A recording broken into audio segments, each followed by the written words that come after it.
जय श्री कृष्ण चैतन्य प्रभु नित्यानंद श्री अद्वैत गदाधर शिवासादि गौर भक्त वृंद। हरे कृष्ण कृष्ण कृष्ण हरे हरे, हरे राम राम राम हरे हरे, हरे कृष्ण। तो पिछली 2 क्लास से हम चर्चा कर रहे हैं गुरु का आश्रय लेना, गुरु से दीक्षा लेना, गुरु से शिक्षा लेना और गुरु की सेवा करना, है ना। तो हमने देखा कि गुरु के पास हम किस लिए जाते हैं, जिज्ञासा करने के लिए आध्यात्मिक विषयों के बारे में। फिर गुरु की योग्यता क्या है कि जो शास्त्रों के ज्ञान में स्थित हैं, जिन्होंने स्वयं अपने गुरु से सुना है और शास्त्रों के ज्ञान में स्थित होने के कारण उनमें भौतिक जगत से निरासक्ति है। फिर हमने देखा कि गुरु क्या है, आत्म देवता, है ना। जैसे भगवान के विग्रह होते हैं जिनकी हम पूजा करते हैं, सेवा करते हैं, उसी तरह से जो गुरु हैं वो विग्रह के समान है। फिर आत्मदोह, गुरु क्या है, जो हमारा सबसे प्रिय है वो क्या है, आत्मा है, और उस आत्मा के भी सबसे प्रिय है वो है गुरु। तो गुरु जो है हमें क्या देना चाहते हैं, भगवान को देना चाहते हैं, तो उससे सर्वश्रेष्ठ चीज़ और कुछ नहीं हो सकती। फिर हमने देखा कि गुरु को हमें साधारण व्यक्ति नहीं समझना है और गुरु को स्वयं की सेवा नहीं लगाना है ना। और जितना हम गुरु के आदेशों को सही तरह से पालन करेंगे उतना हमारा आध्यात्मिक ज्ञान और भक्ति में जो आनंद है वो बढ़ता जाएगा। फिर हमने देखा कि गुरु में मर्त्य बुद्धि नहीं होना चाहिए, है ना, साधारण मनुष्य समझना। फिर गुरु की पूजा करने से सभी देवी देवताओं की पूजा हो जाती है, उनकी आज्ञा की अवमानना नहीं करना चाहिए, उनसे द्वेष नहीं करना चाहिए। तो ये हमने कुछ पॉइंट हमने डिस्कस किए। थोड़ा सा और हम देखेंगे। फिर जो अभी जो इसका परिप्रेक्ष्य चल रहा है, कॉन्टेक्स्ट चल रहा है, वो क्या है, हम वैदिक साधना भक्ति उस पर चर्चा कर रहे हैं। और वैदिक साधना भक्ति के 64 अंग हैं और 64 अंग में तीसरा अंग है गुरु की सेवा करना, श्रद्धा तथा विश्वास पूर्वक गुरु की सेवा करना। तो गुरु शिष्य संबंध के ऊपर थोड़े से और हम कुछ चर्चा करेंगे। उसके बाद जो भक्ति का वैदिक साधना भक्ति का चौथा अंग है उसके बाद वहाँ जाएंगे। तो जो गुरु है, जो गुरु के निर्देश हैं वो हमारे लिए सबसे क्या है, सबसे बेस्ट है, सबसे अच्छे। तो आध्यात्मिक जीवन में हमें ये हमेशा इस चीज़ को ध्यान में रखना चाहिए कि जो गुरु हमको निर्देश दे रहे हैं वो सबसे हमारे लिए सही है। हो सकता है हम अपने मन से सोचें कि नहीं ये मेरे लिए अच्छा हो सकता है, और गुरु हो सकता है उसको अप्रूव भी कर दे, लेकिन उससे हम इतना एडवांसमेंट नहीं कर पाएंगे जितना गुरु की इच्छा के अनुसार हम चलेंगे, है ना। जैसे यहाँ पर अच्छा बताया गया है, You should consider very seriously that what your guru wants to do is best for you, not what you want to do, है ना। तो आप ये गंभीरता से समझिए कि गुरु जो आपसे चाहते हैं वो आपके लिए श्रेयस्कर है, ना कि आप जो चाहते हैं। You should have faith that by following his instructions, even in the most unfavorable circumstances, you will be protected and nourished. तो आपको ये इतना विश्वास होना चाहिए गुरु के निर्देशों में कि बहुत बहुत विपरीत परिस्थिति भी आ जाए, अगर गुरु के निर्देशों को हम फॉलो करते हैं तो हम सुरक्षित हैं और भक्ति में हमारा पोषण हो रहा है। Even if he has given you the choice to do as you like, you can not make the same progress as you can by fully surrendering to his wishes, है ना।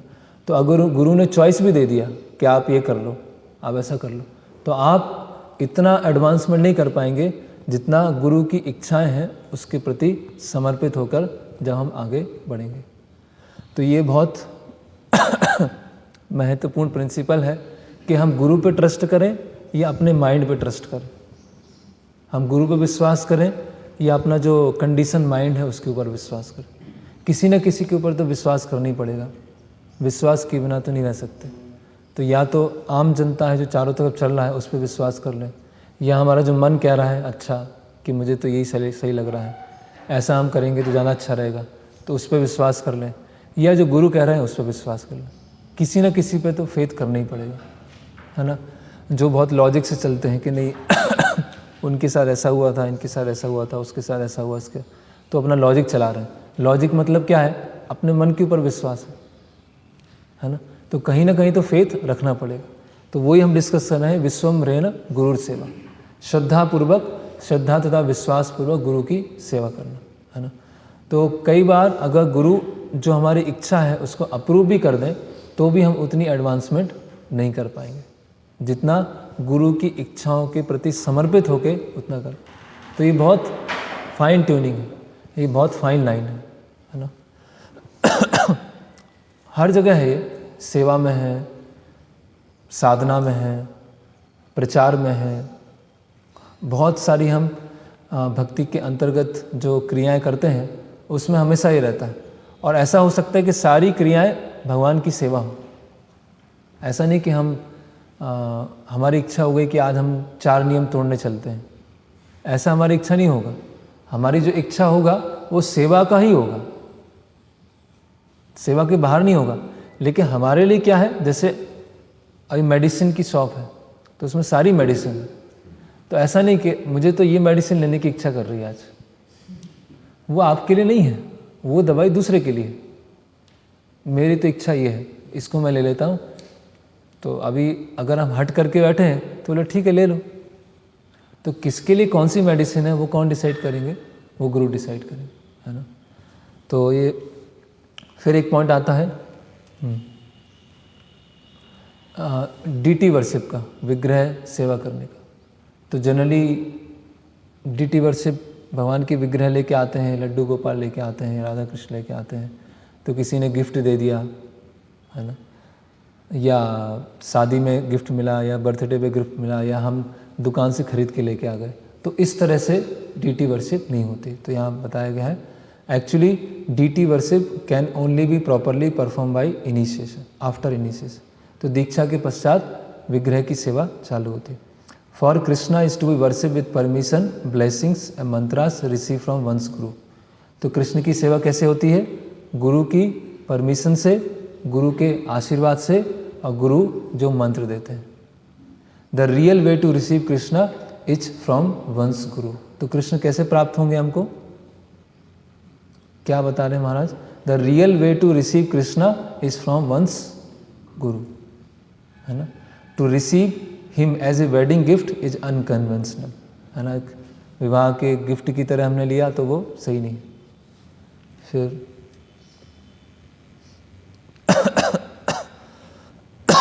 ये बहुत अच्छा लेटर है।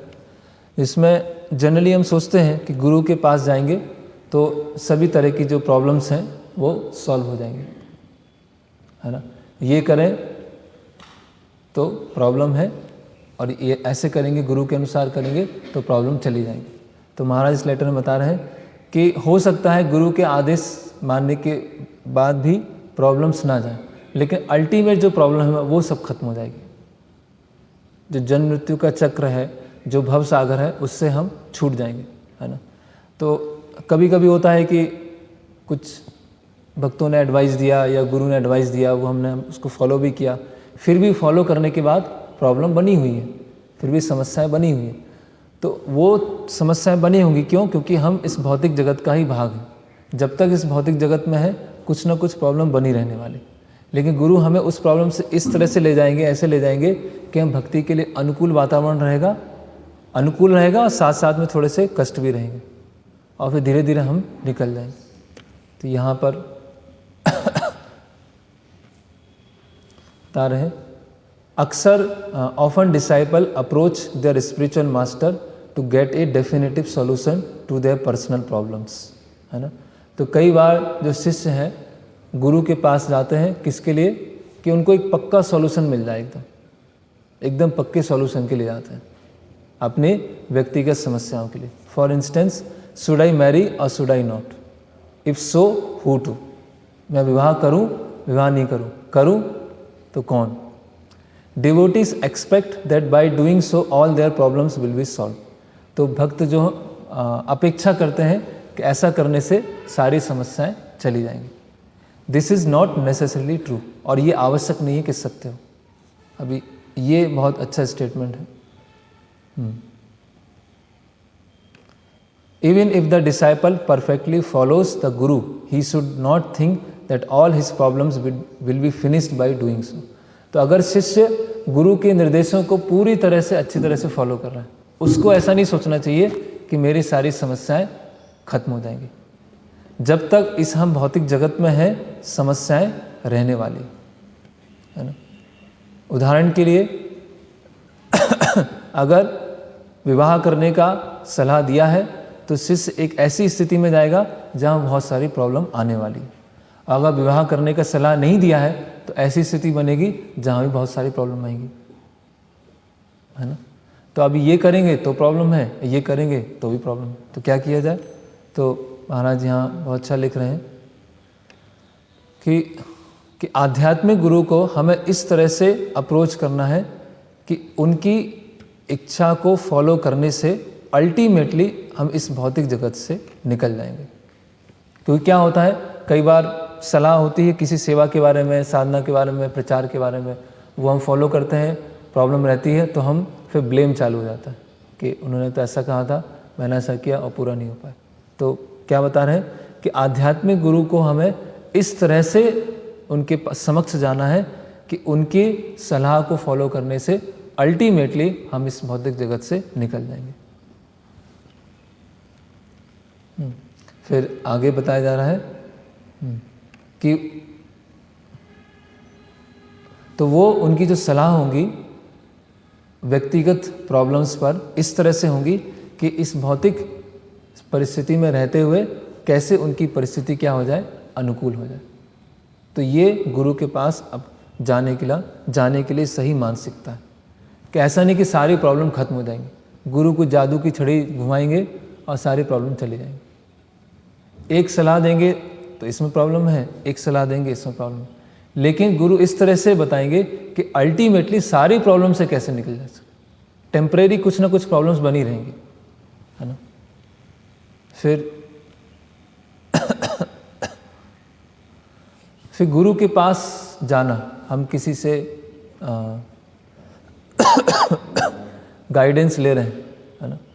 तो जैसे प्रभुपाद जी बोलते हैं कि गुरु स्वीकार करते हैं, गुरु को एक्सेप्ट करते हैं, तो गुरु को एक्सेप्ट करना कोई फैशन नहीं है ना।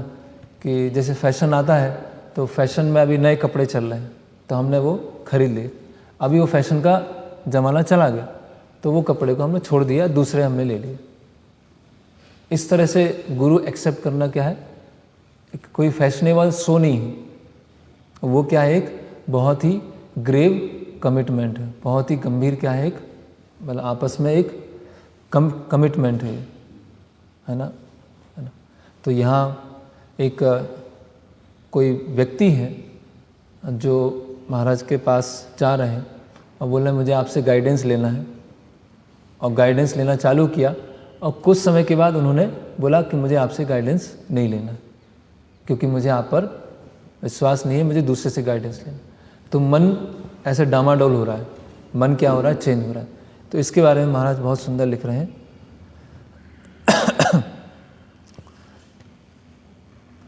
यहाँ महाराज लिख रहे हैं कि जब मैंने आपसे पूछा कि आपका मन परिवर्तित होता रहता है तो आपने उसके बारे में कुछ स्पष्ट रूप से बताया नहीं, और आपने कहा कि मैं आपकी शरण लेना चाहता हूँ, मैं आपकी आश्रय लेना चाहता हूँ, और अभी आप कह रहे हैं कि मैं आपका आश्रय नहीं लेना चाहता, आपकी शरण नहीं लेना चाहता। तो महाराज बताते हैं कि मुझे इसमें कोई ऑब्जेक्शन नहीं है, मुझे इसमें कोई समस्या नहीं है ना।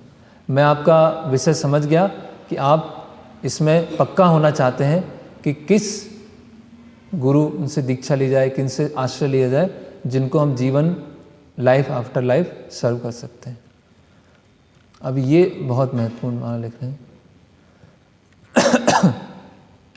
कि there is no harm in taking time to make sure who is that person you want to request for shelter. तो इसमें कोई नुकसान नहीं है कि आप समय ले रहे हैं, प्रतीक्षा कर रहे हैं कि किसकी आप शरण में लेंगे, है ना। But please don't approach any other guru until you are absolutely sure of what you want. तो ऐसा नहीं एक गुरु के पास में गए, थोड़ी देर रहे, अच्छा लगा तब तक रहे, अच्छा ही लगा चले गए वहाँ से, फिर दूसरे गुरु अप्रोच किए। ये तो मेरे टेस्ट के अनुसार नहीं है, ये मेरे स्वभाव के अनुसार नहीं है। तो ऐसे गुरु को सस्ता नहीं लेना, है ना। कि तो अगली बार आप किसी गुरु के पास में जाएंगे तो आप पक्के हो जाएं बिल्कुल कि उनसे ही मैं आश्रय लेना चाहता हूँ। It is not good to go to one guru after another requesting shelter, then later tell them that you don't want it. तो ये अच्छा नहीं है कि आप एक गुरु के पास में जाएं, कुछ समय वहाँ पर रहें, फिर चेंज कर दें, फिर उनके पास चले गए, वहाँ अच्छा ही लगा वहाँ चले गए, है ना। फिर आगे बता रहे हैं कि वो जो व्यक्ति हैं जो महाराज के पास में आए थे, तो उन्होंने महाराज को बोला कि, है ना, लिख रहे हैं कि मुझे तो पूरा विश्वास है, अगर मुझे किसी भक्त से बातचीत करना होगा तो बहुत सारे भक्त हैं, उनसे बातचीत कर लेंगे, है ना। आपसे गाइडेंस नहीं लेना, लेकिन यहाँ तो बहुत सारे भक्त हैं, उनसे ले लेंगे। तो महाराज क्या बोल रहे हैं कि भक्तों का संग बहुत चीपली नहीं लेना है, बहुत सस्ते में नहीं लेना है ना।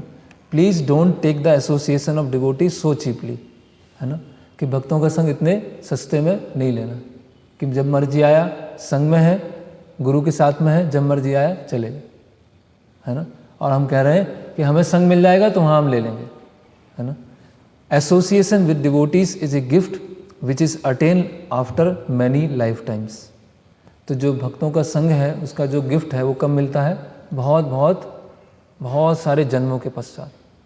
तो उसको, है ना। और अगर हमें ये गिफ्ट मिल गया, ये हमें उपहार मिल गया भक्तों के संग का, और सही मानसिकता में नहीं है तो उसका हम पूरा लाभ नहीं उठा पाएंगे। जैसे कि यहाँ पर महाराज उदाहरण दे रहे हैं श्रील प्रभुपाद जी के परिवार के सदस्य का। तो श्रील प्रभुपाद जी के जो परिवार के सदस्य थे वो किन के साथ में रह रहे थे दिन रात 24 घंटे? प्रभुपाद जी के साथ।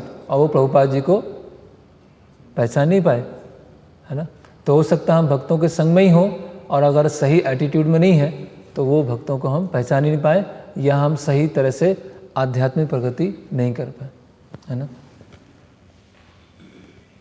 फिर यहाँ बता रहे हैं, just see how Srila Prabhupada family members lived on intimate terms with the most outstanding Vaishnava in the universe, yet they were not able to recognize him।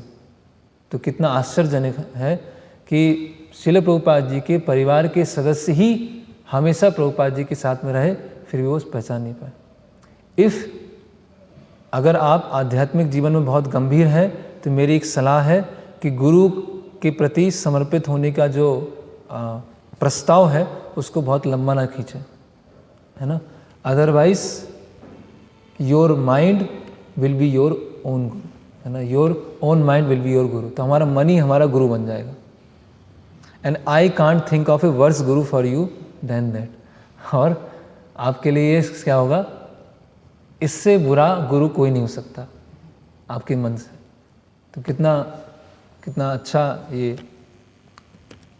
Letter है। तो गुरु के पास आध्यात्मिक लाभ के लिए जाना है, और ये समझकर वो अच्छी तरह सब जानते हैं, वो मुझे सही एडवाइस देंगे, और मन को अपना गुरु नहीं बनाना, है ना।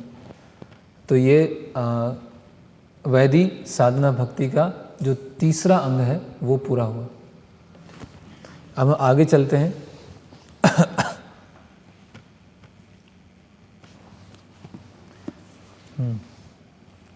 इसमें अभी चौथा अंग है, साधु पुरुषों के पद चिन्हों का अनुसरण।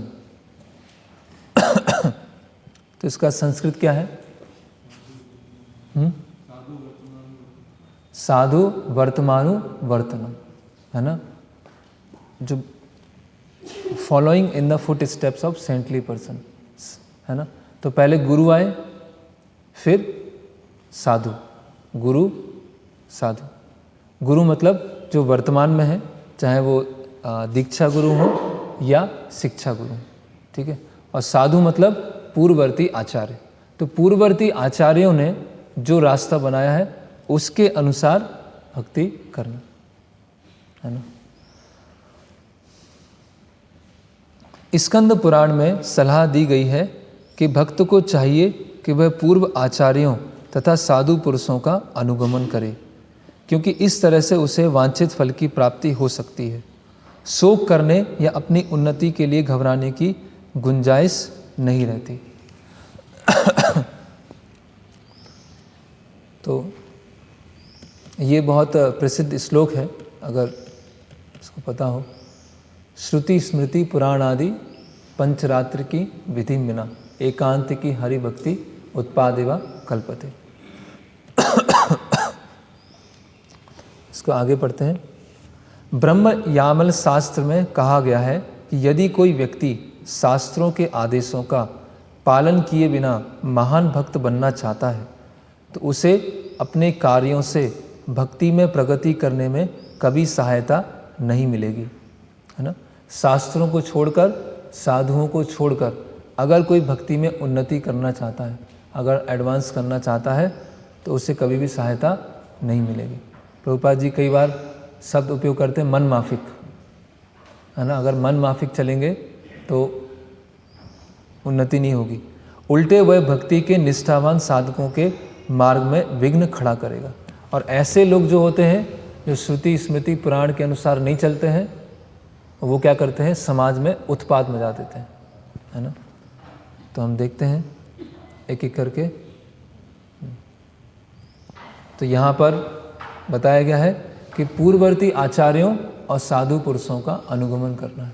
अगर पूर्ववर्ती आचार्यों का अनुगमन नहीं करेंगे, साधु पुरुषों का अनुगमन नहीं करेंगे तो हम रास्ते में क्या हो जाएंगे, विफल हो जाएंगे, है ना।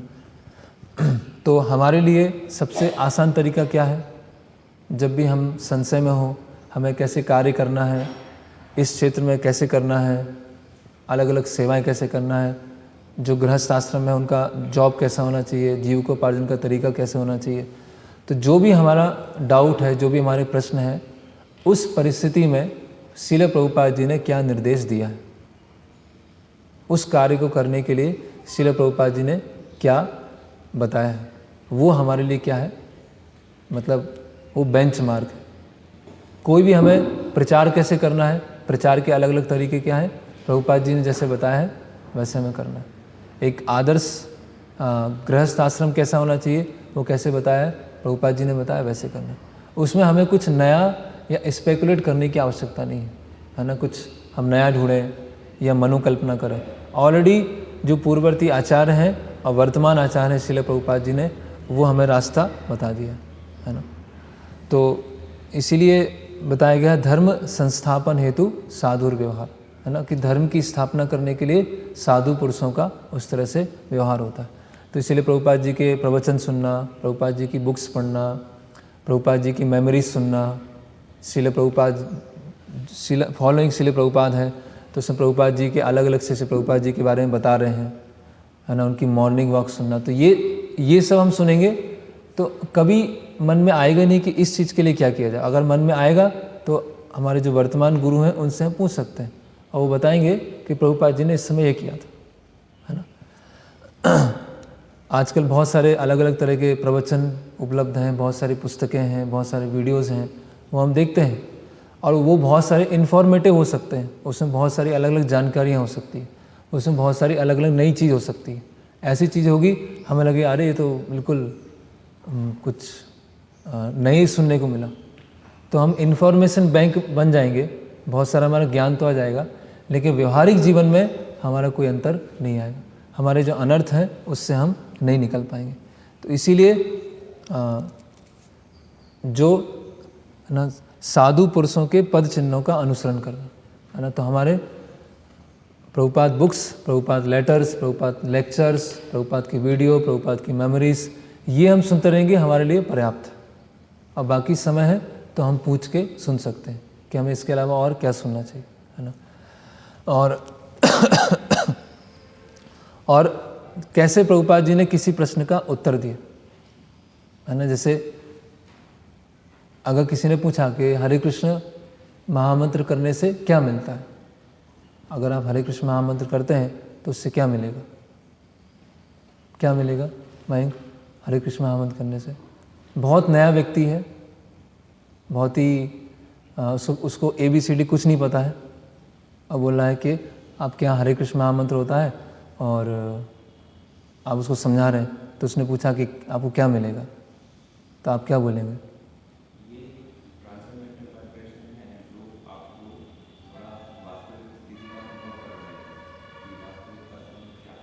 वास्तविक स्थिति का अनुभव कराएगी। तो मैं तो वास्तविक स्थिति में ही हूँ।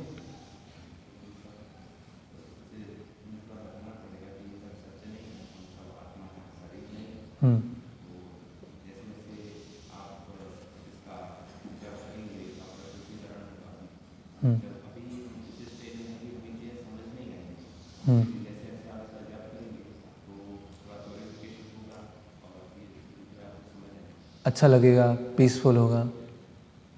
तो कोई बोले मुझे तो चाय पी के बहुत आनंद आता है, मैं तो बार बार पी लेता हूँ, तो पूरे दिन में कई बार पी लेता हूँ, तो मैं तो हमेशा आनंद में रहता हूँ। मैं तो सिगरेट पीता हूँ और शांति मिलती है मुझे। भगवद गीता में लिखा है शांति कि जिसके मन में शांति है वो सुखी रहता है। तो आपको हरे कृष्ण महामंत्र में आता है, मुझे सिगरेट में आता है, मुझे चाय में आता है। मैं निरंतर चेन स्मोकर। मृत्यु क्या है? मृत्यु की बात किसने देखा है? ना तो आपने देखा ना मैंने देखा।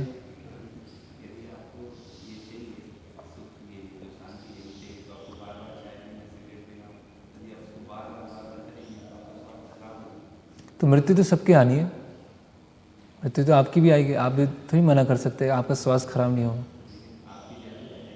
नहीं तो अब ऐसे आर्गुमेंट नहीं। अभी श्रील प्रभुपाद जी क्या, हमें देखना है कि अगर ऐसे कोई आर्गुमेंट करता है ना, तो प्रभुपाद जी कैसे उसमें, हम कैसे प्रभुपाद की बुक्स के द्वारा बताएंगे कि आध्यात्म। वो सोच रहा है कि सिगरेट पीना है और गांजा पीना है वो भी आध्यात्मिक है। गांजा पिएंगे, सिगरेट पिएंगे, मानसिक शांति मिलेगी, है ना। Stay high for ever. Drugs लिया और एकदम ऐसा लग रहा है कि किसी दूसरी दुनिया में पहुंच गए, है ना।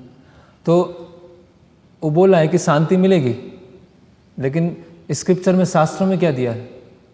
ऐसा था कि अर्जुन और कृष्ण थे तो युद्ध क्षेत्र में थोड़ी देर चाय पीने जाते थे।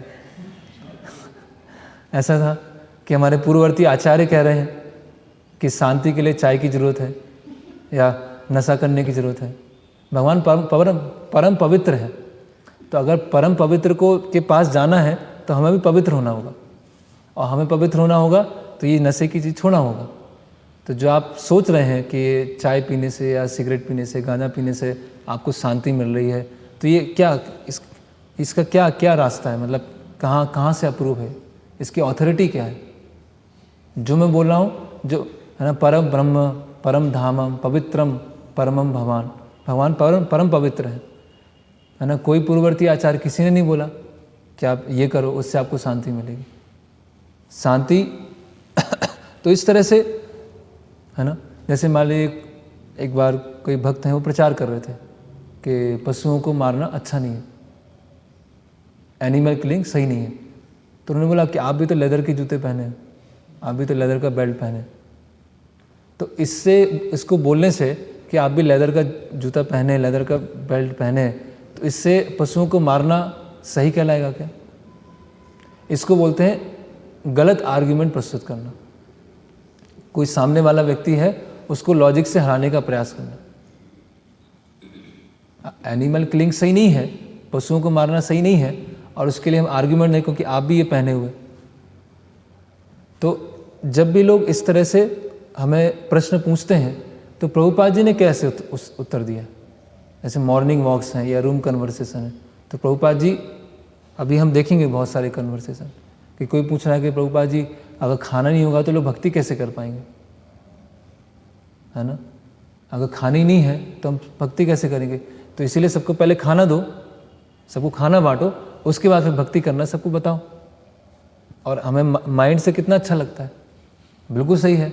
अगर कोई भूखमरी फैली हुई है, अगर किसी का खाने को नहीं है, तो हम खाना बांट देंगे और बोलेंगे हरे कृष्ण महामंत्र जप करो। तो प्रभुपाद जी उस कंडीशन में कैसे उत्तर दे रहे हैं, वो हमको सीखना हो। फिर तो कोई भी अपना अगर नया रास्ता बनाता है, जैसे हम देखते हैं कि तृणादपि सुनीचेन तरोरपि सहस्रन, अमानिना मान देना कीर्तनीय सदाई। तो वास्तव में विनम्र क्या है? वास्तव में विनम्र व्यक्ति जो है, जो अपना कोई नया रास्ता नहीं बनाए, जो पूर्ववर्ती आचार्यों का रास्ता है उसके अनुसार ही जो चल रहा है, वो वास्तव में विनम्र व्यक्ति है। और जो अपना नया कुछ नए आइडियाज़ लेके आ रहा है, नया प्रीचिंग कुछ लेके आ रहा है, तो वो पूर्ववर्ती आचार्यों के प्रति वो विनम्र नहीं है। वो सोच रहा है कि मैं ज़्यादा अच्छी तरह से जानता हूँ। तो यहाँ पर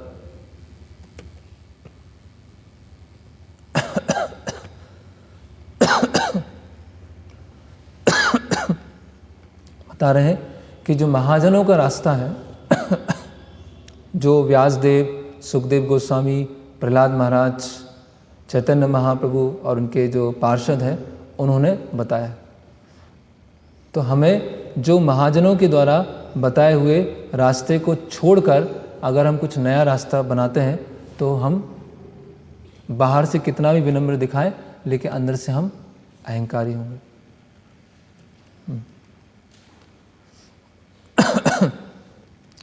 यहाँ बता रहे हैं कि a path can not be manufactured, कोई रास्ता बनाया नहीं जा सकता। प्रभुपाद जी के इंग्लिश लेक्चर सुनेंगे तो प्रभुपाद जी बार बार बोलते हैं कोई भी चीज़ मैन्युफैक्चर नहीं करनी। अभी मैन्युफैक्चर शब्द कहाँ पे आता है? वास्तव में मैन्युफैक्चर किसको बोलते हैं? कुछ फैक्ट्री में बनाया जाता है ना, उसको बोलते हैं मैन्युफैक्चर। तो प्रभुपाद जी बोलते हैं बाहर कुछ नया मैन्युफैक्चर नहीं करना है, मतलब अपने जो दिमाग की फैक्ट्री है उसमें कुछ नया लेके नहीं आना है ना, कुछ नया तरीका है ना।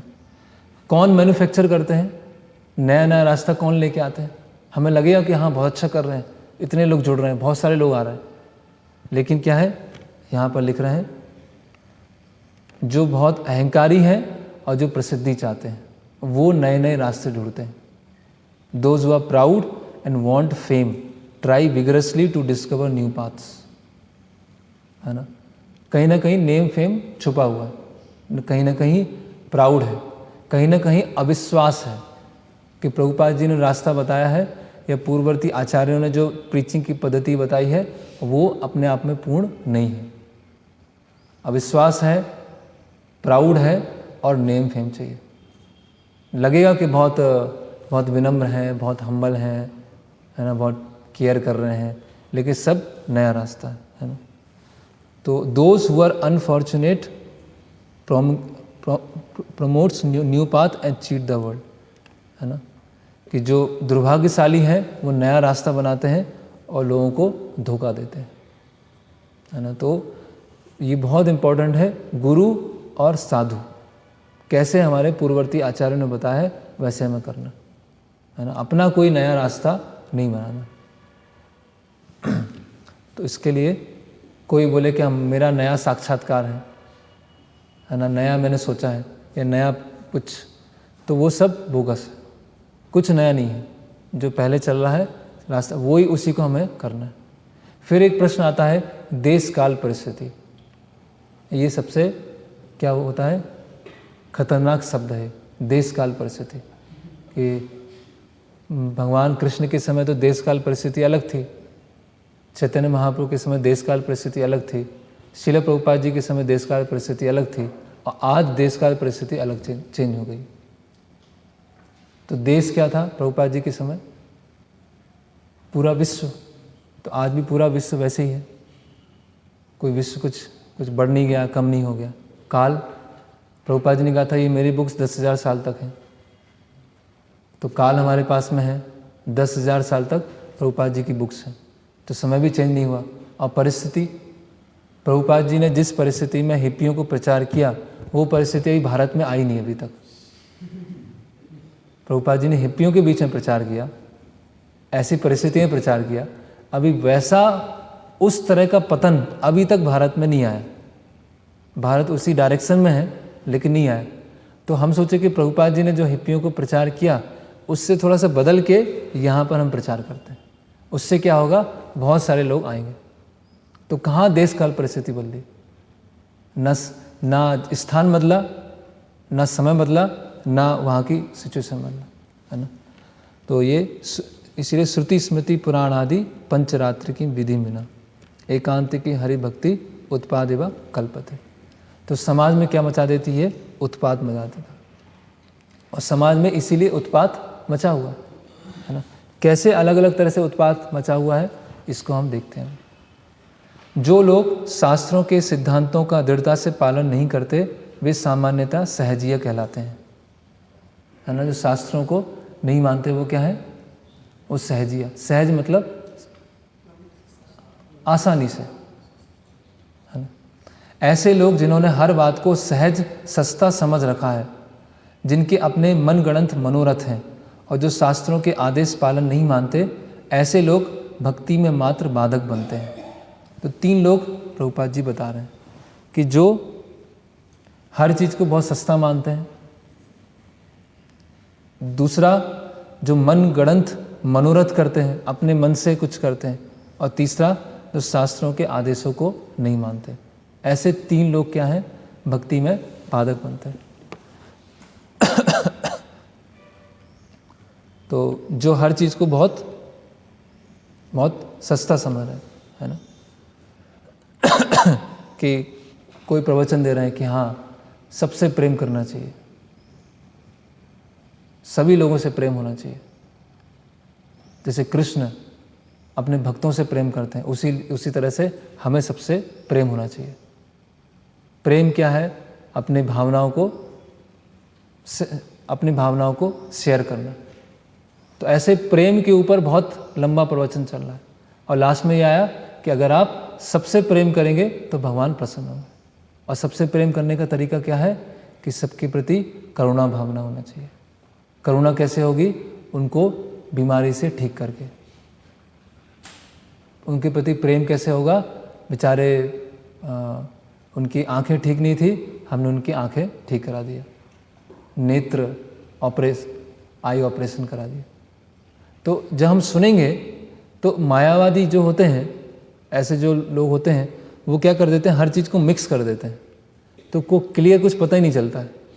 कृष्ण की सेवा करना है, भक्तों की सेवा करना है, लोगों की सेवा करना है, मानवता की सेवा करना है, संसार की सेवा करना है, वो चल क्या रहा है? और उसमें क्या होता है? हर कोई फिट हो जाता है। जो मानवता वाले होते हैं वो ही फिट हो जाते हैं, जो पशुओं की रक्षा करने वाले वो ही फिट हो जाते हैं, है ना। या जो इन्वायरमेंट को बचाने वाले वो ही फिट हो जाते हैं। तो हर चीज़ को क्या लेते हैं? वो सस्ता लेते हैं, है ना।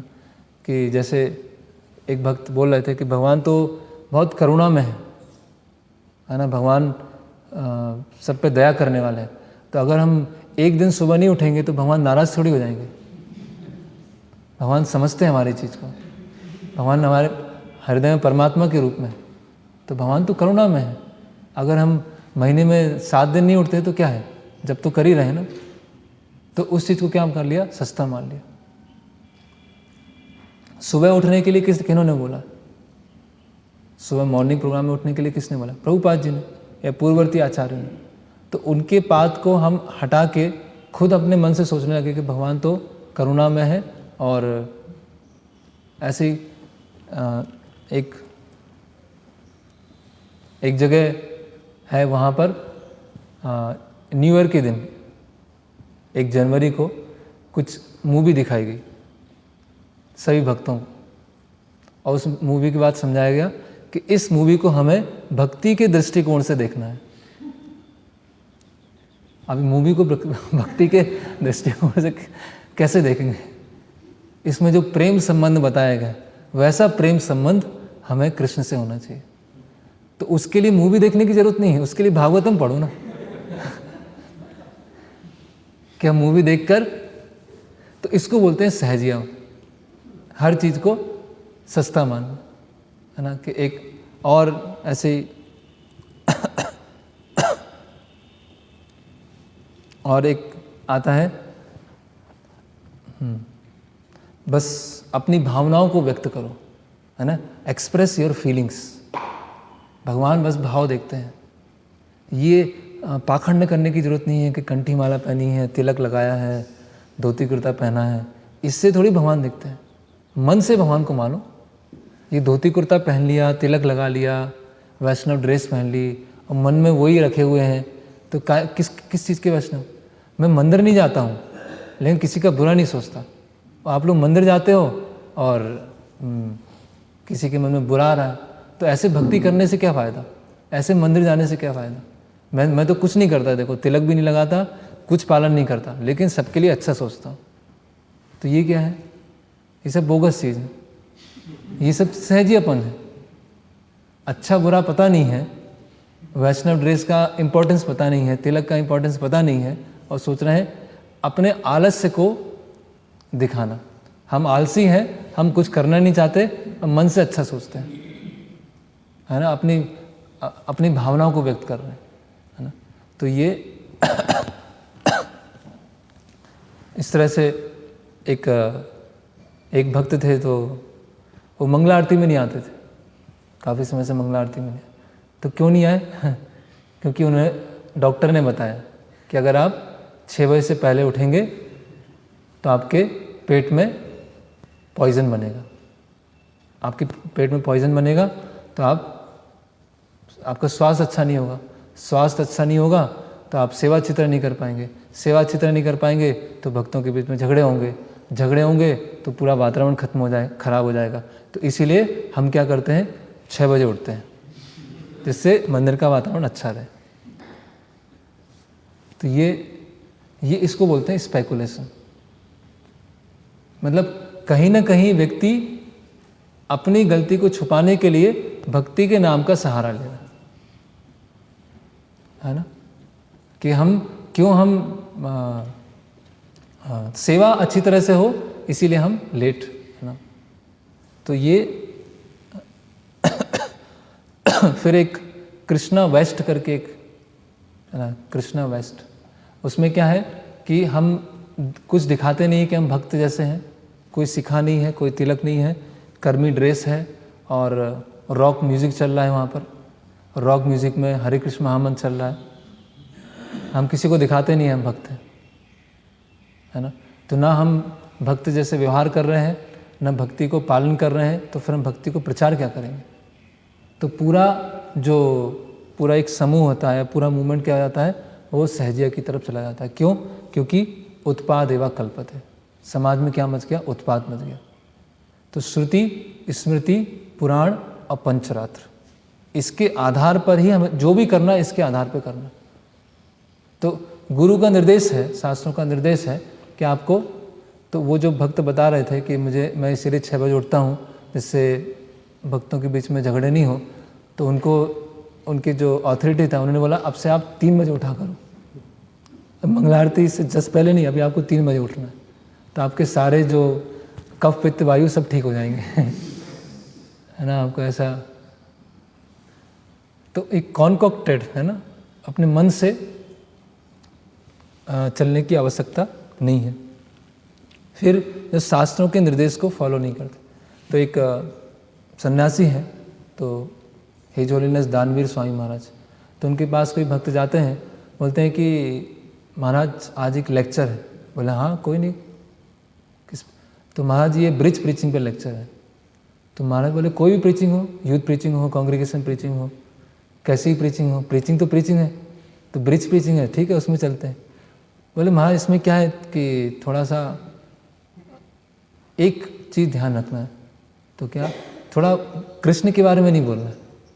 बोले कृष्ण के बारे में बोलना, फिर किसके बारे में बोलना, फिर क्या बोलना? तो फिर बोले कि नहीं आप बोलिएगा, लेकिन थोड़ा सा क्या है कि ये हमारा अलग से प्रीचिंग प्रोग्राम। तो फिर आपस में भक्त डिसाइड कर रहे हैं कि फिर क्या करें, फिर महाराज लेक्चर दें नहीं दें, मतलब आपस में बार्गेनिंग चल रहा है। तो शास्त्रों के निर्देश फॉलो नहीं कर रहे, है ना। हमें लोगों को लोगों के सामने ये प्रस्तुत करने में शर्म आ रही है कि हम कृष्ण भक्त हैं। हमें लोगों के सामने अपने आप को प्रस्तुत, अंदर तो यही चल रहा है, वो हम बोलते हैं कि ब्रिज है, लोगों को बताना नहीं है, लेकिन अपने आप में हम अपने आप को कृष्ण भक्ति की तरह प्रस्तुत नहीं कर पा रहे, इसलिए छुपा छुपी का खेल खेल रहे हैं। तो महाराज ने बोला कि मुझे ऐसे कोई प्रीचिंग में नहीं जाना। तो ये बहुत ज़्यादा उत्पात मच जाता है। फिर हम आगे देखते हैं और कुछ। तो इसीलिए जो भक्त हैं, जो गुरु हैं, है ना, जो भी कह रहे हैं, जो भी कर रहे हैं, जो भी बोल रहे हैं, है ना, तो हमेशा श्रील प्रभुपाद, है ना, श्रील प्रभुपाद हमारे केंद्र में। किस परिस्थिति में श्रील प्रभुपाद जी क्या कर रहे हैं, वो अगर हमने जान लिया, बस फिर हम भक्ति में एकदम सुरक्षित है ना। कोई किसी तरह से किसी ने बोला, किसी ने कुछ अपमान किया, किसी ने कुछ गुस्सा किया, प्रभुपाद जी ने कैसे उसको रिएक्ट किया। कोई मायावादी आया तो प्रभुपाद जी उससे कैसे बात कर रहे हैं। कोई प्रोफेसर आया, उससे प्रभुपाद जी कैसे बात कर रहे हैं। सिंपल हमारे लिए, उसमें कुछ नया सोचने नहीं, कुछ घबराना ही नहीं हमको, क्योंकि हम तो साधु वर्तमानु वर्तनु, जैसे साधु ने रास्ता बताया है उसके अनुसार हम चल रहे हैं। और वैसे हम चल रहे हैं तो भगवान कई लोगों को भेजेंगे, बहुत सारी लक्ष्मी भेजेंगे, हर चीज़ भगवान भेजेंगे। क्यों? क्योंकि हम गुरु साधु के अनुसार चल रहे हैं।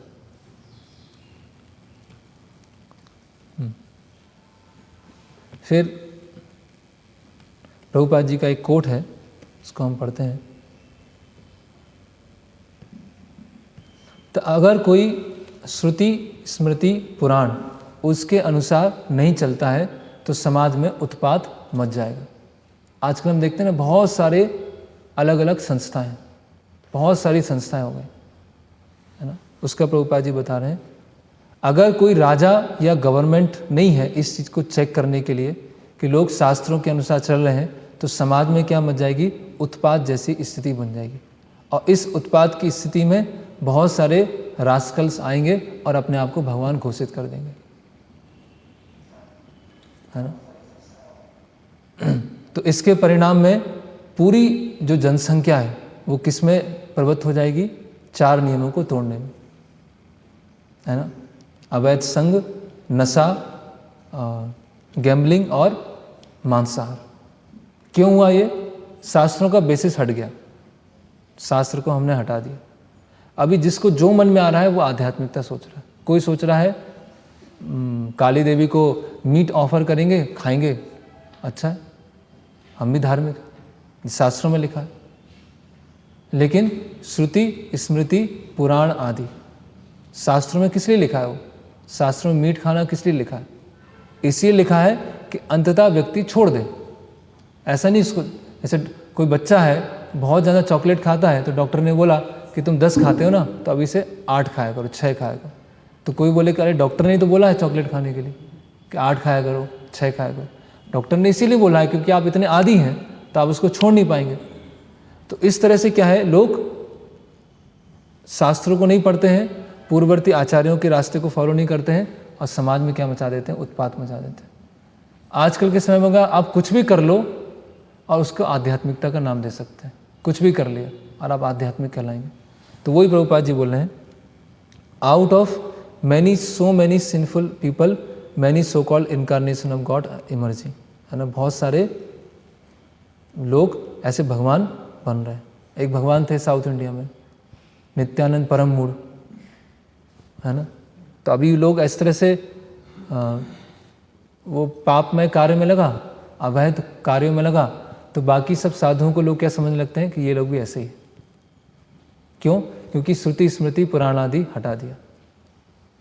वो साधु है ही नहीं, वो गुरु है ही नहीं। प्रभुपाद जी से एक बार किसी ने पूछा कि कोई चीटर, गुरु कभी चीट करते हैं क्या? तो प्रभुपाद ने बोला कि गुरु और चीटर अपने आप में दोनों अलग शब्द हैं। गुरु कभी चीट नहीं कर सकते, या कोई चीटिंग गुरु होते ही नहीं। गुरु मतलब गुरु और चीटर मतलब चीटर, ये दोनों एक साथ हो ही नहीं सकता। तो इसीलिए व्यक्ति को श्रुति स्मृति पुराण आदि उसका ज्ञान नहीं है, कोई कुछ भी बोलता है, कोई कुछ भी करता है, उसको आध्यात्मिकता मान लिया जाता है और वहाँ गलती दिखती है, उसके आधार पर जो सही तरह से कार्य कर रहे हैं उनको उनके ऊपर भी आक्षेप आना चालू हो जाता है।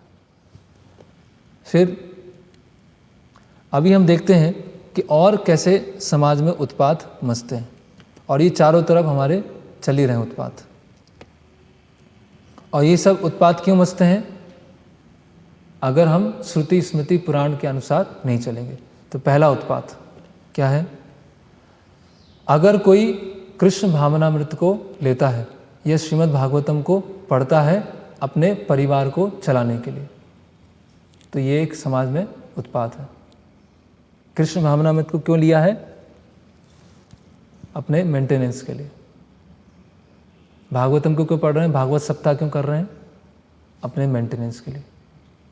तो ये क्या है? एक बहुत बड़ा अपराध है। और ऐसा आजकल होता है।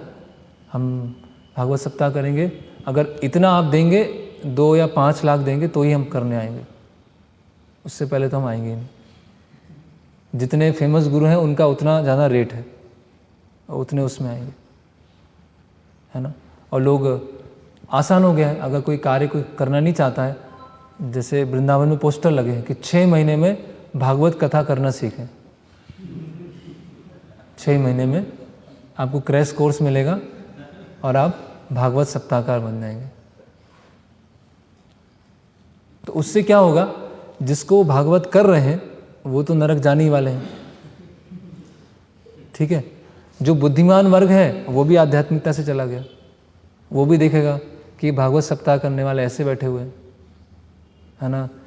भागवत सप्ताह चल रहा है तो उसमें टी ब्रेक है, पान खा रहे हैं, भाव आ रहा है, उनको भाव आ रहा है तो उनके दांत लाल हो गए भाव में, पान खाने में। तो ये ऐसा, और इससे कोई भी इंस्टीट्यूशन अछूता नहीं है। हर इंस्टीट्यूशन में ये प्रॉब्लम आ जाती है कि इंस्टीट्यूशन को यूज करते हैं अपने जीविकोपार्जन के लिए, इंस्टीट्यूशन को यूज करते हैं अपने फैमिली मेंटेनेंस के लिए। तो इंस्टीट्यूशन से बहुत फ़ायदे भी हैं कि इंस्टीट्यूशन में रह के हम एक नियम में बन जाते हैं कि हाँ ऐसा है, ये करना है, ये एक साधना का क्रम है, ये सेवा है, ये अपना जॉब है। एक इंस्टीट्यूशन को बांध भी रख देता है कि हाँ ऐसे करना है। लेकिन इंस्टीट्यूशन के नुकसान भी होते हैं। तो इंस्टीट्यूशन क्या है? एक नेसेसरी इविल है, एक आवश्यक इविल, मतलब शैतान। क्या करें? इंस्टीट्यूशन नहीं है, अभी मान लीजिए इंस्टीट्यूशन नहीं है, इस्कॉन जैसा इंस्टीट्यूशन नहीं है कि मंगला आरती चल रही है, फिर भागवत क्लास चल रही है, फिर कुछ फेस्टिवल्स आ रहे हैं, सब सेवा कर रहे हैं, सब अपने अपने घर पे हैं, तो करेंगे भक्ति? कर पाएंगे? नहीं कर पाएंगे। हम घर में अपने फेस्टिवल मना लें, घर पे कुछ कर लें, नहीं कर पाएंगे। लेकिन इंस्टीट्यूशन में आते हैं, साथ में रहते हैं, तो प्रॉब्लम आना चालू हो जाती है। इंस्टीट्यूशन नहीं है तो प्रॉब्लम है, हम भक्ति नहीं कर पाएंगे। लेकिन कुछ लोग भक्ति कर पाएंगे जो बहुत बड़े स्तर पर हैं, परमहंस हैं, बाबा जी स्तर पर, वही सब कर पाएंगे। और इंस्टीट्यूशन होता है तो प्रॉब्लम हो जाती है। कई लोग ऐसा होता है कि उनका ये फैक्ट है, और ये हमें रियलिटी जानना चाहिए। क्यों ये हम क्यों डिस्कस कर रहे हैं? क्योंकि आगे चल के अगर हमको ये दिखे, ऐसी चीज़ें दिखें, तो हमारी प्रभुपाद जी के जो मिशन के प्रति श्रद्धा कम ना हो जाए, इसीलिए हम ये सब चीज़ें डिस्कस करते हैं। और ऐसा फैक्ट, गुरु साधु शास्त्र के प्रति श्रद्धा कम ना हो जाए। अगर हमको ऐसा लगे कि कोई ऐसे भक्त हैं जो बहुत समय से हैं, बहुत समय से मूवमेंट में हैं, और कुछ ऐसी चीज़ें कर रहे हैं जो सबको पता चल रहा है कि वो गलत है, तो ऐसा ना हो कि हमारी फेथ कम हो जाए कि अरे पता नहीं मंदिर या प्रभुपाद, तो ऐसा नहीं होना चाहिए। इसीलिए कभी कभी हमें जो ऐसी चीज़ें जो कंट्रोवर्शियल होती हैं या वो चीज़ें हमें डिस्कस करना पड़ता है। तो कई बार ऐसा होता है कि टेम्पल अकाउंट और पर्सनल अकाउंट मर्ज हो जाता है। ऐसा भी होता है कि किसी का व्यक्तिगत अकाउंट है और पर्सनल का वो मर्ज हो गए, एक हो गए वो, है ना। और हमें अपने साथ ऐसे ही व्यक्तियों को रखना है जो बस हमारे भावुक रूप से जुड़े रहें। तो जो पुजारी हैं वो भी पेड़ हैं, जो कुक हैं वो भी पेड़ हैं, जो प्रचारक हैं वो भी पेड़ हैं। हर कोई पैसे, जैसे कंपनी चलती है ना, तो कंपनी में क्या होता है, अगर सैलरी देते हैं तो सब काम चलता है। यहाँ क्या होता है कि अल्टीमेटली हमें भगवान की सेवा के लिए आए, तो अभी कुछ ऐसे सैलरी तो नहीं मिल रही है ना। तो अभी बहुत झगड़ा होता है, बहुत समस्या होता है, तो हमने सबको सैलरी पर रख दिया। सैलरी पर मंदिर का क्लीनिंग हो रहा है, सैलरी पर डीटी वर्शिप हो रहा है, सैलरी पर प्रचार हो रहा है, सब मंदिर एकदम बहुत ज़बरदस्त चल रहा है, एकदम बढ़िया चल रहा है। तो कुछ नहीं, उसमें आत्मा खत्म हो गई, केवल शरीर बचा मंदिर का, है ना। सेवा भाव खत्म हो गया, कोई सेवा भाव नहीं है, सब पैसे के लिए कार्य। तो ये क्या हो गया, उत्पात मच गया है ना। तो अगर ऐसी हमें सिचुएशन दिख रही है तो हमें पता होना चाहिए सही क्या है, गलत क्या है ना। एक बार अलग चीज़ है। तो पहला ये कि भक्ति या भागवतम या कृष्ण भावनामत आंदोलन में यूज करना अपने जीविकोपार्जन के लिए, इससे उत्पात मच जाएगा। फिर मंत्रों को सेल करना, मंत्रों को बेचना, है ना। One should not become a caste guru a sell mantras for the benefit of mundane customers. किसी को कास्ट गुरु नहीं बनना। मेरे गुरु थे, मेरे पिताजी गुरु थे, तो बेटे भी गुरु हैं, उनके बेटे भी गुरु होंगे। जो पिताजी हैं वो एकदम सही गुरु थे, प्रमाणिक गुरु थे, तो उनके पुत्र होने से आप अपने आप गुरु नहीं बन जाएंगे। लेकिन कई जगह ऐसा चल रहा है ना। वो जो पिताजी एकदम सब ट्रेडिशनल हैं, ट्रेडिशनल कल्चर फॉलो करते हैं, अच्छी तरह से मंत्र पता है, पूरे वैष्णव कल्चर है, लेकिन जो बेटा है वो पूरी तरह से मॉडर्न हो गया। तो अभी वो कोई ऑथोरिटी नहीं होगा, वो कोई गुरु नहीं होगा, लेकिन पिता के आधार पर अपनी ऑथोरिटी को जमाना, तो क्या मच जाएगा, उत्पात मच जाएगा, है ना। या मंत्रों को बेचना, है ना। दीक्षा देंगे, हम आपको मंत्र देंगे, आप कुछ हमें लक्ष्मी दीजिए, पैसा दीजिए। फिर किसी को शिष्य नहीं बनाना चाहिए अपने जीविकोपार्जन के लिए, है ना। शिष्य बना रहे, है ना, कि जो समाज में जो समृद्ध लोग हैं, रिच लोग हैं, उनको किसी तरह से फुसला के थोड़ा सा चापलूसी करके अपना शिष्य बना लिया, जिससे क्या होगा, अपना डोनेशन आता रहेगा, और डोनेशन आता रहेगा तो आश्रम अच्छी तरह चलता रहेगा। बहुत बड़े गुरुजी हैं, है ना।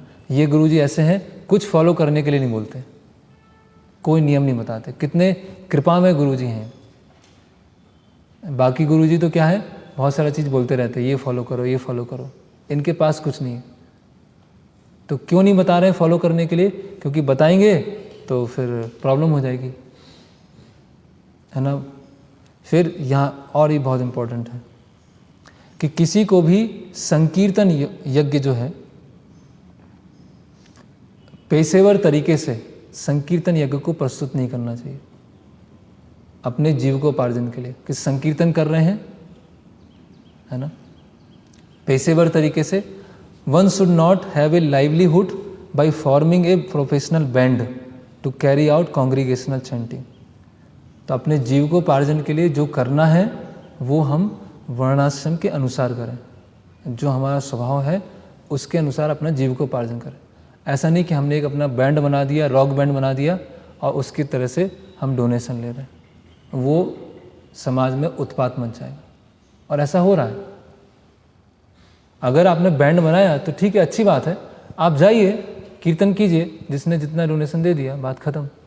लेकिन उसके आधार पर फिर अपना जीविकोपार्जन करना, और ऐसा होता है। जैसे महाराज, और अभी वर्तमान में है भी कई जगह, जैसे महाराज बांग्लादेश का उदाहरण देते हैं कि बांग्लादेश में एक कीर्तन ग्रुप है जिसका नाम है प्रेम भक्ति कीर्तन। ऐसा कीर्तन करेंगे कि कीर्तन के अंदर आप प्रेम भक्ति पे पहुंच जाएंगे। और कितना लेते हैं वो, एक रात्रि का लेते हैं 25,000 रुपये कीर्तन करने का, है ना। और जब वो कीर्तन करेंगे तो ऐसा कीर्तन करेंगे कि एकदम आंसू आ रहे हैं, व्यक्ति लौटना चालू कर दिया, और पता नहीं चल रहा है वो किस लोक में पहुंच गया है, वैकुंठ में पहुंच गया है। इस तरह से वो कीर्तन होंगे। और उनके कीर्तन ऐसे होंगे कि महाराज बता रहे थे कि हमारे इस्कॉन में जो बेस्ट मृदंग प्लेयर है वो उनके सामने बच्चा है। वो इतना अच्छा मृदंग बजाएंगे, इतनी अच्छी उनकी आवाज़ होगी, इतना अच्छा इंस्ट्रूमेंट बजाएंगे। लेकिन सब क्यों कर रहे हैं, पैसे के लिए। सब क्यों कर रहे हैं, जीविकोपार्जन के लिए। तो क्या हो गया, समाज में उत्पात मच गया। ऐसे हम देखेंगे उड़ीसा है, बंगाल है, तो वहाँ पर बहुत सारे कीर्तन ग्रुप हैं, वो कीर्तन करते हैं और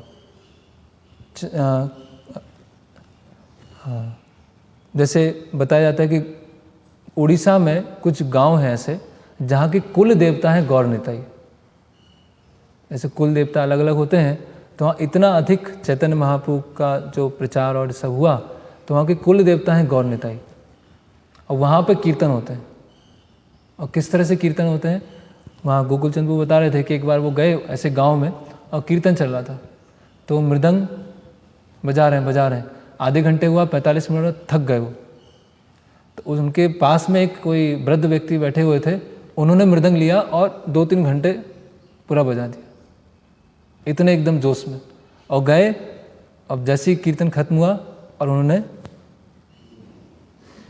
कुछ महाभाव का वो लिया, पान लिया, और तो ये सब क्या है, ये सब क्या है, प्रोफेशनल बैंड, ऐसे कीर्तन मंडलियाँ। तो कीर्तन मंडली होना गलत नहीं है, चैतन्य महाप्रभु के समय भी कीर्तन मंडलियाँ थीं, लेकिन कीर्तन मंडली हम किस लिए कर रहे हैं, है ना। इसलिए प्रभुपाद जी भगवद गीता में लिखते हैं कि एक सड़क पर झाड़ू लगाने वाला जो स्वीपर है वो अधिक अच्छा है जो धर्म के नाम पर जीविकोपार्जन कर रहा है उससे। जो भागवतम पढ़ रहा है जीविकोपार्जन के लिए, या जो कीर्तन कर रहा है जीविकोपार्जन के लिए, उससे कहीं बेहतर अच्छा है जो सड़क पर झाड़ू लगा रहा है। उसको पता है कि मैं सड़क पर झाड़ू लगा रहा हूँ जिससे मुझे कुछ मिलेगा, अपना परिवार चलाऊँगा। तो ये बहुत बड़े अपराध हैं। फिर और कैसे उत्पाद मचता है,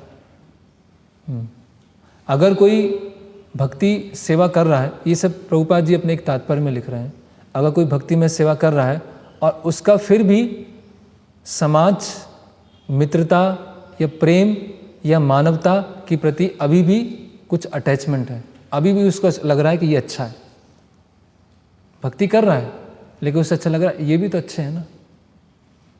एक कोई भक्त उन्होंने बोला कि केवल प्रभुपाद जी ने तो थोड़ी पाश्चात्य जगत में प्रचार किया, और भी लोगों ने किया, ओशो ने किया, विवेकानंद ने किया, तो वो भी अच्छे व्यक्ति हैं, उनको इतना क्रिटिसाइज करने की क्या ज़रूरत है, वो गलत बोलने की क्या ज़रूरत है, अच्छे व्यक्ति हैं, अच्छा काम कर रहे हैं, बाकी संस्था भी अच्छी है। तो अगर हमें कुछ भक्ति करते हुए जो भौतिक रूप से अच्छे व्यक्ति हैं अभी भी हमें अच्छे लग रहे हैं तो कुछ समस्या है फिर, है ना। अगर हमें लग रहा है कि भौतिक जगत में अभी भी कुछ चीज़ें अच्छी हैं, भौतिक जगत अभी भी कुछ अच्छा रहने की जगह है, तो क्या है, जो सो कॉल्ड अच्छे लोग हैं उनको फिर हम प्रशंसा करना चालू करेंगे, है ना। एक कोई पॉलिटिशियन है, कोई नेता, कोई एक एक्टर है, उन्होंने देखो हमारे यहाँ आए, इस्कॉन मंदिर में आए और उनकी वजह से कितनी प्रसिद्धि हो गई, तो कितना अच्छा व्यक्ति है, कितना बढ़िया है, इनके माध्यम से हमारा कृष्णा कॉन्शियसनेस फैल रहा है। तो वो क्या हो गया, वो फिर पूर्ववर्ती आचार्यों का जो रास्ता है, श्रील प्रभुपाद जी द्वारा बनाया हुआ रास्ता है, उससे क्या हो गया, हम विचलित हो गए, उससे हम पथभ्रष्ट हो गए। तो इसका मतलब ये नहीं है कि हम एकदम कठोर हृदय वाले हो गए, जिसको आए बस उसी को क्रिटिसाइज़ कर रहे हैं, उसकी आलोचना कर रहे हैं, ऐसा नहीं है। लेकिन समाज में चाहे जो अच्छा है या बुरा है, भक्ति की दृष्टि से सब कुछ ही बुरा है। जो कृष्ण भक्त नहीं है, चाहे वो कितना भी अच्छा हो, अगर उसके प्रति हमारे अच्छे भावनाएं हैं, मतलब हम वहाँ पर फंस गए, है ना।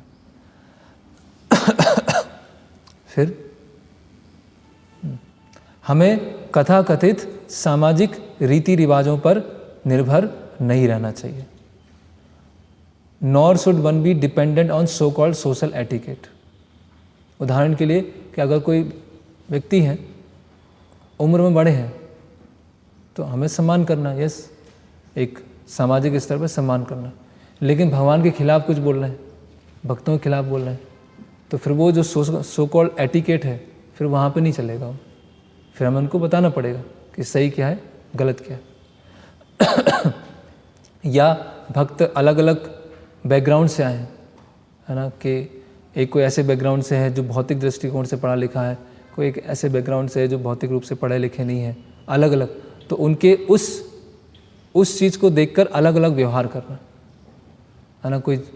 कोई अमेरिका से आए, है ना, और कोई भारत में किसी गांव से है, तो उनके प्रति फिर हमारा अलग अलग दृष्टिकोण विकसित हो रहा है कि एक के प्रति बहुत अच्छा दृष्टिकोण है और एक के प्रति अच्छा दृष्टिकोण नहीं है ना। जैसे समाज में होता है ना, समाज में होता है कि कोई बहुत समृद्ध है, कोई बहुत पढ़ा लिखा है तो उसको ज़्यादा पूछा जाता है, और कोई पढ़ा लिखा नहीं है, गांव से है, तो उसको नहीं पूछते हैं। तो भक्त समाज में ऐसा नहीं होना चाहिए। अगर भक्त समाज में ऐसा चल रहा है तो वो क्या हो जाएगा, उत्पात मच जाएगा, है ना। हम जो किस पर निर्भर हैं, कथाकथित सामाजिक एटिकेट्स पर। और फिर कितना प्रभुपाद जी स्पष्ट रूप से बता रहे हैं कि जो शुद्ध भक्ति है उसको जो सामाजिक कल्याण कार्य है उससे कभी भी तुलना नहीं करना, है ना। तो इसके बारे तुमने डिस्कस किया है। जो अभक्तों के द्वारा बनाए हुए अप्रामाणिक गीत हैं उनको नहीं गाना है। अभक्त बहुत सारे गीत बनाते हैं, बहुत सारे भजन चलते हैं वृंदावन में, बहुत सारे ऐसे कलाकार हैं, बहुत सारे संगीतकार हैं, वो बनाते हैं।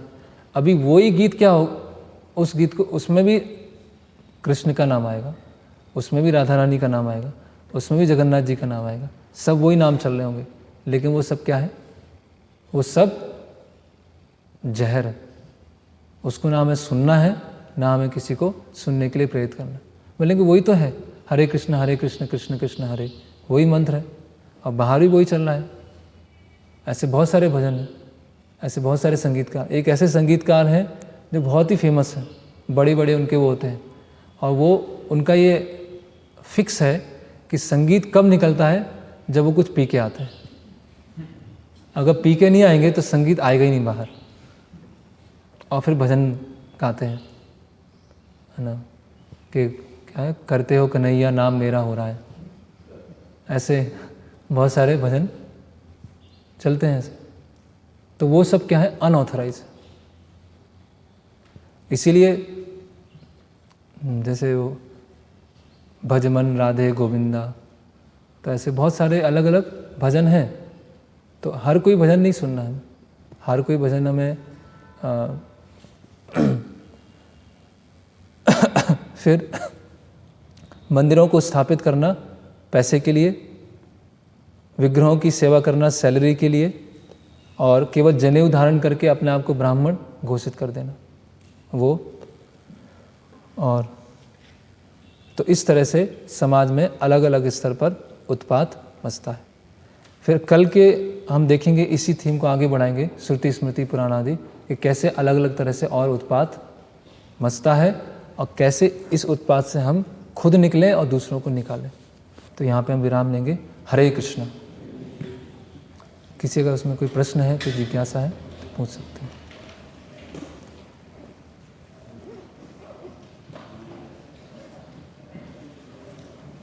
हाँ पूछिए।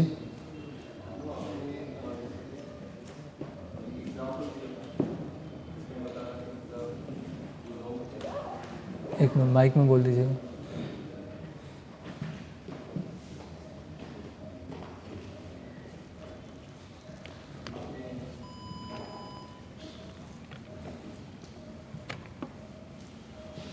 ठीक है, जोर से बोलिए।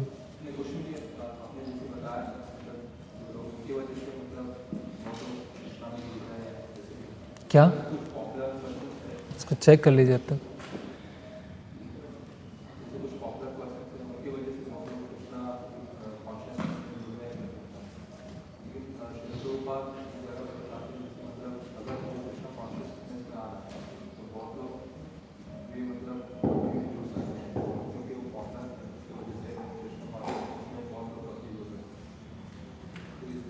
कोई कृष्ण भावनामृत में किसी पॉपुलर व्यक्ति के थ्रू जुड़ रहे हैं तो कृष्ण भावनामृत में आ रहे हैं, तो इससे क्या?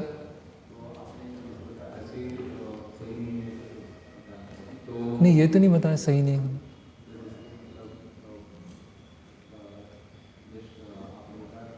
तो जोर से बोलिए।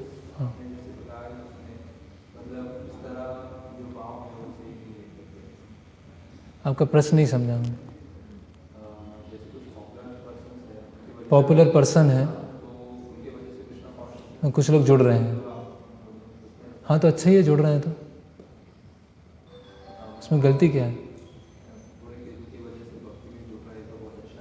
हाँ नहीं, वो जुड़ किससे रहे हैं? पॉपुलर पर्सन से जुड़ रहे हैं, शिक्षाओं से जुड़ रहे हैं?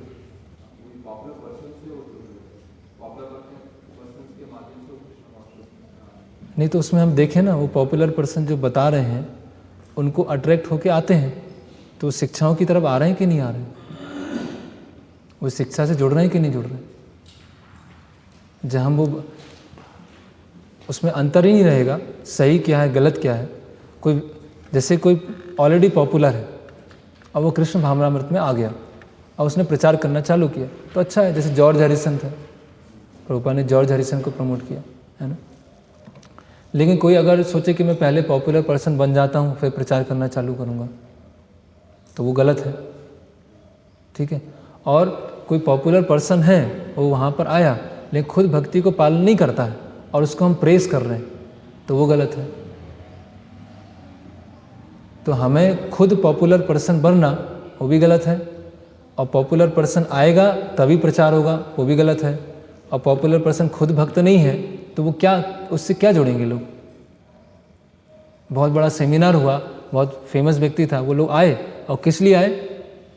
वो व्यक्ति ने अपनी ब्रांडिंग कर ली पॉपुलर पर्सन में, भगवद गीता के बारे में कुछ नहीं बताया, अपनी ब्रांडिंग कर ली। लेकिन वास्तव में जैसे जॉर्ज हैरिसन है, ऐसे प्रभुपाद जी के समय पर जो लोग जुड़े, अगर वो जुड़ के फिर लोगों को भक्ति में लेके आते हैं तो अच्छी, उसमें तो कोई बात नहीं।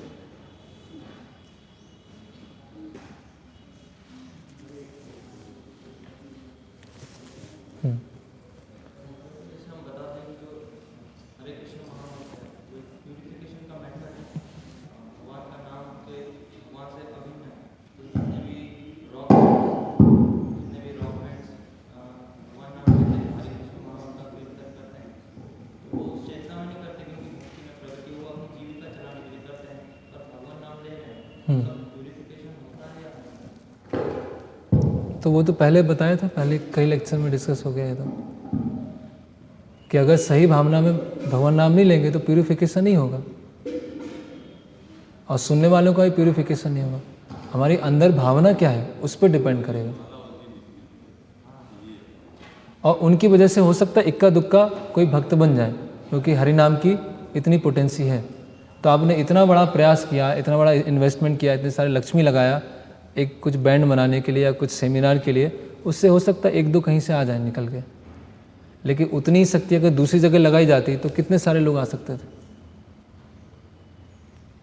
तो ये तो डिस्कस हुआ ना ऑलरेडी, कि जो हरि नाम इस तरह से ले रहे हैं, जिनकी भावना सही नहीं है, वो नाम अपराध कर रहे हैं। महाराज का एक लेक्चर है, chant Hare Krishna and go to hell. Hare Krishna महामंत्र करो, नरक में जाओ। किस भावना से नाम लिया जा रहा है?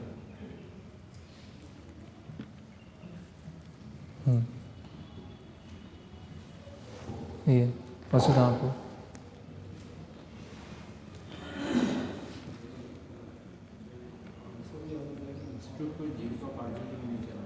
हाँ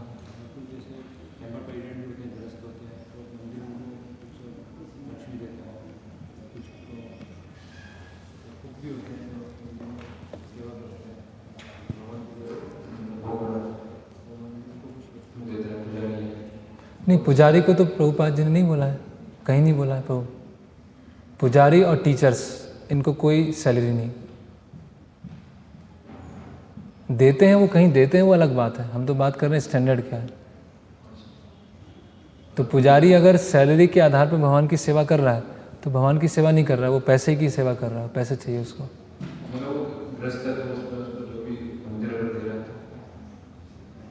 मंदिर अगर दे रहा है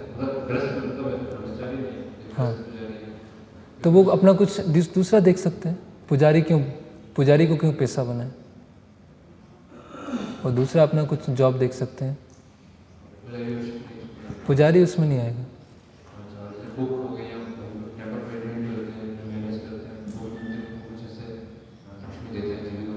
हाँ, तो कुक्स के लिए भी क्या है कि बहुत मिनिमम, एकदम मिनिमम, वो जो एकदम कोई लालची नहीं होना चाहिए, उनमें बहुत ज़्यादा संग्रह करने की भावना नहीं होना चाहिए, जितना एकदम आवश्यक है मिनिमम से मिनिमम।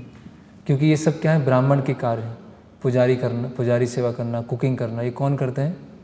ब्राह्मण करते हैं। ब्राह्मण मतलब संतुष्ट किसी भी परिस्थिति में, तो उनको एकदम कम से कम। तो इसमें आज कौन संतुष्ट होगा ऐसी परिस्थिति में? कोई होगा? कोई आप महीने भर सेवा कर रहे हैं और आपको कुछ 2-3 हज़ार दिया, बोला आप 2-3 हज़ार से परिवार चलाओ, तो कोई आएगा?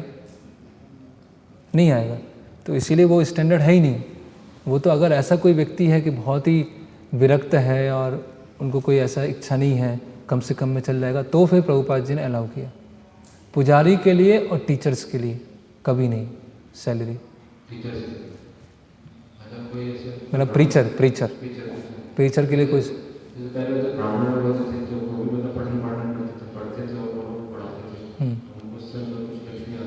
नहीं, उससे कोई लक्ष्मी नहीं आती थी। उससे कौन सी लक्ष्मी आती थी?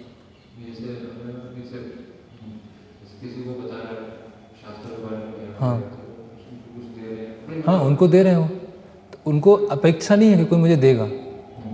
दे दिया तो दे दिया, नहीं दिया तो नहीं दिया। तभी तो भगवान के ऊपर निर्भर है ना।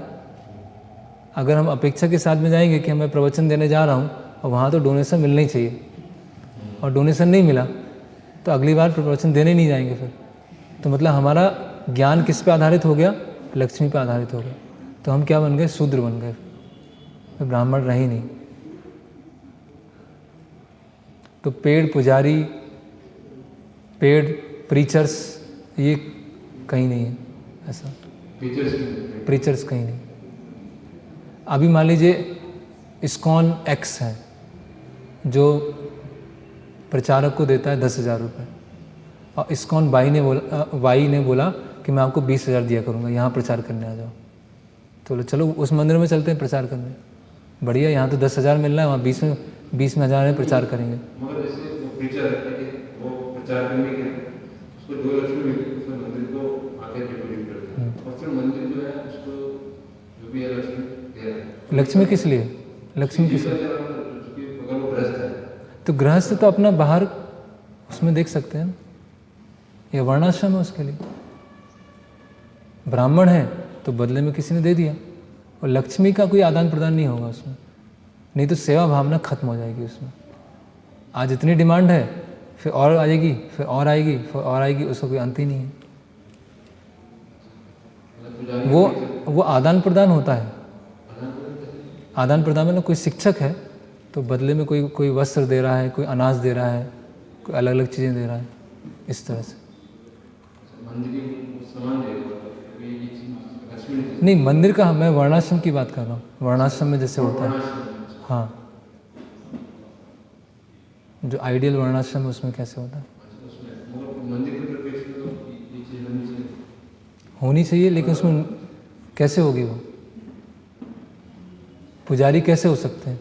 पेड पुजारी कैसे हो सकते हैं? पेड पुजारी शब्द ही नहीं है, कोई डिक्शनरी में शब्द नहीं है कि पेड पुजारी कोई शब्द है। क्योंकि फिर आप भगवान की सेवा नहीं कर रहे हैं, आप लक्ष्मी ले रहे हैं। आप सेवा भावना से आइए, पूजा कीजिए, प्रसाद दीजिए और घर में रहिए। कोई पैसा उसमें नहीं आएगा उसमें, इस तरह से।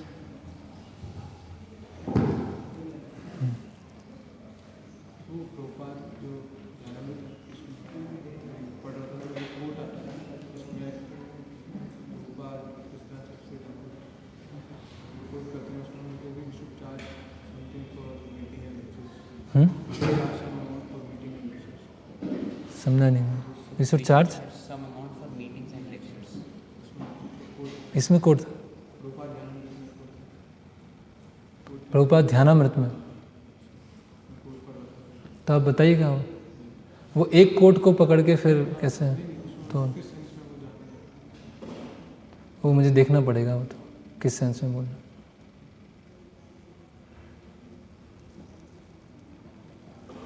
ठीक है, हरे कृष्ण।